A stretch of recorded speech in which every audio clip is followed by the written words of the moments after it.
साथीहरू, सवारी तथा यातायात सम्बन्धी विधेयक 2081 मा सवारी चालक अनुमति पत्र लाइसेन्सको लागि कस्ता कस्ता व्यवस्थाहरू राखिएको छ भन्ने विषयमा आज यो भिडियो मार्फत हजुरहरूलाई जानकारी गराउन गइरहेको छु। साथै यदि च्यानलमा नयाँ हुनुहुन्छ भने च्यानललाई सब्स्क्राइब गर्न नभुल्नुहोला।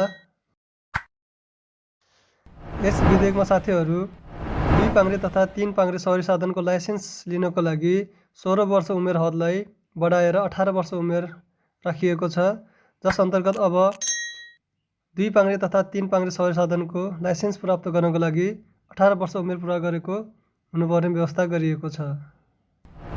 मझौला खालका सवारी साधनको लाइसेन्स लिनको लागि 21 वर्ष उमेर पुरा गरेको हुनुपर्ने छ भने तपाईँले साना तथा 3 पाङ्ग्रे सवारी साधनको लाइसेन्स लिनको लागि 18 वर्ष पुरा गरेको हुनुपर्ने छ भने, यस्तै ठुला सवारी साधनको लाइसेन्स लिनको लागि भने 23 वर्ष पुरा गरेको। यस विधेयकमा लाइसेन्स नवीकरण गर्ने अवधि 5 वर्षबाट बढाएर 10 वर्ष पुर्याएको छ। साथीहरू, यस विधेयकमा सवारी लाइसेन्स सम्बन्धी राखिएका प्रस्तावहरू अथवा व्यवस्थाहरू हजुरहरूलाई कस्तो लाग्यो कमेन्टमा मेन्सन गर्नुहोला। यदि च्यानलमा नयाँ हुनुहुन्छ भने यस्तै भिडियोको लागि च्यानललाई सब्स्क्राइब गर्न पनि नभुल्नुहोला।